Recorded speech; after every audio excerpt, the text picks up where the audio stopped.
I am so fortunate to be here with Tracey Scheppach, one of my favorite people, with whom I worked while I was at Digitas. She's the EVP of SMGX, right? Too much fun to call that work. Too much fun to call that work. Yeah. Anything in Vegas, but it stays in Vegas, so you can't talk about it, yeah, right? Nope, got it. All right. So we're blessed to have a really great panel here today. And I would love to start, because I believe on a Monday morning, that's where you should start, with celebrations. So Tracey, you actually have launched 2 campaigns which are notable and a really long time coming for you. Yes. So I would love for you to celebrate them and tell us a little bit about them. Absolutely. You know, one of the things I'm really proud of and have worked with one of my fellow panelists over the last several years to try and build an ecosystem around addressable television. So I'm happy to say we actually have 2 national platforms that are live on Dish and Direct. They're able to serve addressable ads to an individual household, 15 million. So that's a pretty impressive number when you've been through trials of sizes ranging from 8,000 to 100,000.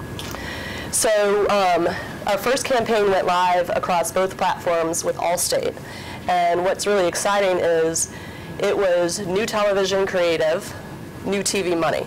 So it was a renter's insurance ad, and they had never run a renter's ad, or renter's message, or renter's money on television. But they were able to target homes that did not own a home.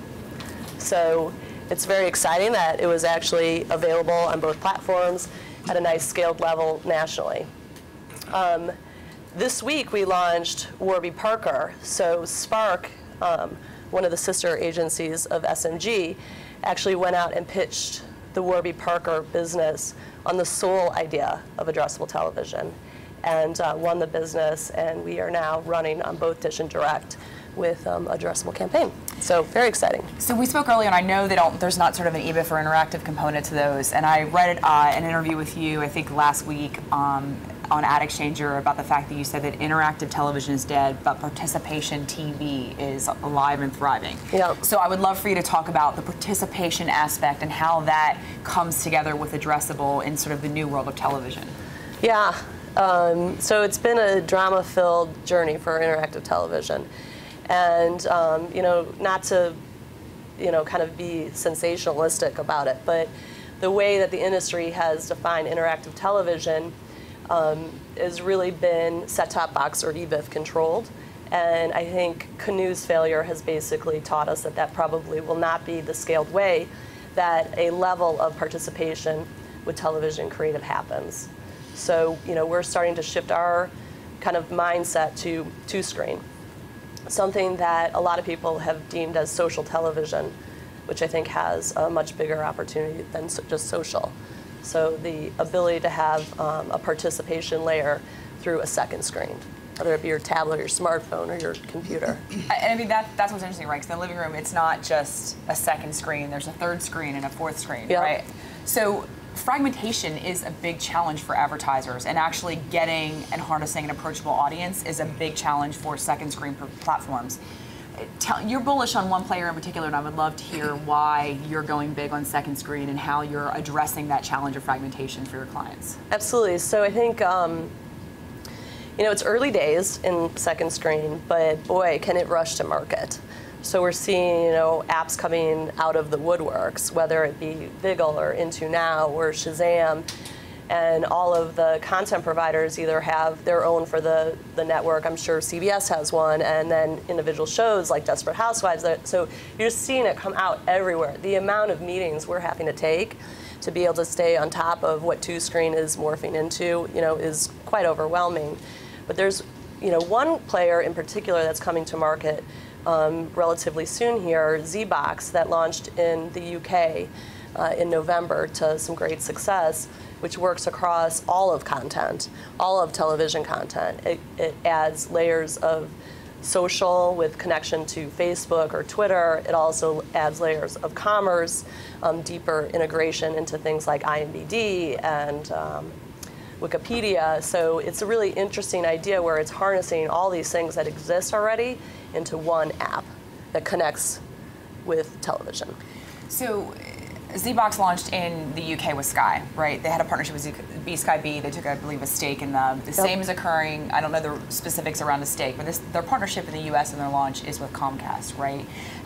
What's that triangulation, and how strategic is the operator's involvement with ZBox and the support of that platform? Do you think will it be a critical success factor? Is it what is the tipping point for them? Yeah, lots of rumors, and I don't think anything has been officially announced, but I think it is a smart strategy to approach the content owners. And you know, Comcast with its NBCU content stable is kind of a likely one, and its role between operator and programmer. But I think the key here is going to be the relationship with the programmer. So if you can get a wider range of programming willing to support and integrate a content experience between the first screen and the second screen, I think the consumer is going to start to really wake up to what the opportunity is. Right. So I think that's probably the trick. And I haven't seen Shazam do that or Vigil do that, or Into Now. A lot of these players are kind of going it alone and seeing if the consumer will adopt them. And you know, their strategy is not completely thought out. But I think ZBox is really interesting because they are approaching it, you know, it's very content friendly, you know, partnering with someone to have a rich experience both on the first and the second screen.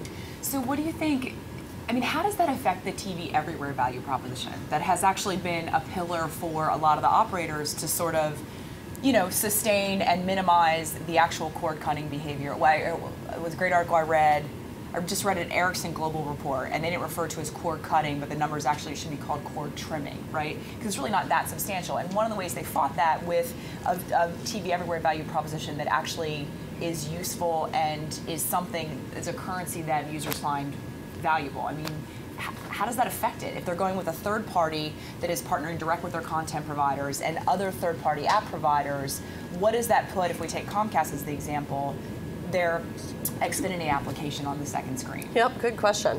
So we'll see how, you know, it's so early days, right? You know, to me, TV everywhere, and we'll see how this morphs, but the key to TV everywhere was that the television distribution providers, you know, the Comcast of the world, had to find a way to let the consumer watch the content wherever they wanted to watch it, or you were going to have some cord shaving, cord cutting, what have you. They had to do it.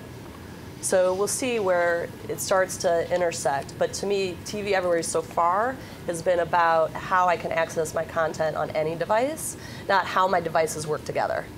And so the enabler for ZBox is ACR, right? That's one of the great sort of new things we have from the first and second screen. Do you have any thoughts on ACR as it matures from multiple devices to when ACR is native on the actual television itself? Sure. So, I mean, ACR is a widely available technology.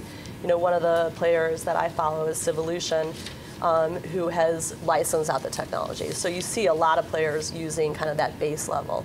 ZBox is adding on quite a bit of functionality on top of it. They're, you know, looking at things like closed captioning and scraping that information to provide these really interesting things called Z tags that are essentially looking at the relevant bits that are sitting in closed captioning. So let's say a Samsung ad appears. You know, they can put up a tag that says Samsung. And so it's kind of lazy man search. So that's really interesting. And I think it'll be interesting to see if the people who control multiple screens, like a Samsung, will start to put ACR technology native into their apps. So if you see a smartphone or a tablet coming out of Samsung that has native functionality that makes all of the devices connect. I mean, Apple would be another likely player there as well.